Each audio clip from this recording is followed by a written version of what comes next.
পোলাপান নিজেকে কিভাবে পরিবর্তন করতে হয় আমাকে দেখে শিখ। পোলাপান কিভাবে পরিবর্তন করতে হয় আমাকে দেখে শেখ। সাপ্রিগিরি করে পরিবর্তন হবি, সাপ্রিদের মতো চুল রেখে পরিবর্তন হবি, জুতা বেচে নিজের পরিবর্তন করবি, গুলিস্তানের এক জোড়া জুতা কিনে কোটটায় পরে তারপর নিজেকে পরিবর্তন করবি। আমার মতো খালে বিলে মাছ ধরে সাপ্রিগিরি করে পরিবর্তন করবি। আমার মতো সাপ্রি মার্কা চুল রেখে চুলে কাটিং দিয়ে তারপর নিজেকে পরিবর্তন করবি। দেখবি সবাই তোকে ভালো বলবে। এমন ভালো বলবে যে ভালো তোকে আর কেউ বলতে পারবে না। মানে তোর পাশায় লাথি মেরে তারপর তোকে ভালো বলবে। আর এটাই হলো আমার পরিবর্তন। বেবি তুমি সাইরা না গেলে আজকে আমি নিজেকে এতটা পরিবর্তন করতে পারতাম না। ¿Te gustó? ধন্যবাদ। No las tenían, ¿eh? তোমারে না, তোমার নানি রে। বেবি তুমি ছেড়ে না গেলে নিজেকে এত বড় ছাপড়ি বানাতে পারতাম না। ধন্যবাদ। না না তোমারে না, তোমার নানিরে। কি ব্যাপার, নানিরে ধন্যবাদ দিল কেন?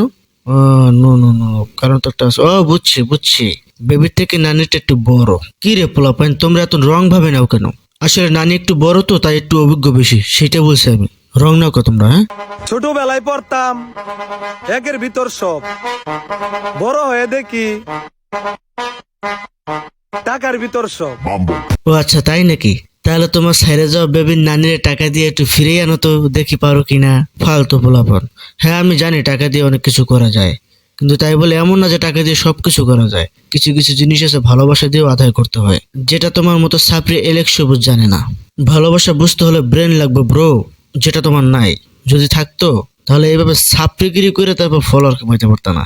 তোমার যারা ফলো করে তারা তোমাকে ভালোবাসে না, তারা তোমার পুদের লাথি মারার জন্য ফলো করে। তো গাইস, আজকের ভিডিওটা এই পর্যন্তই। সবাই সাবস্ক্রাইব করবা আর সাথে থাকবা। ধন্যবাদ।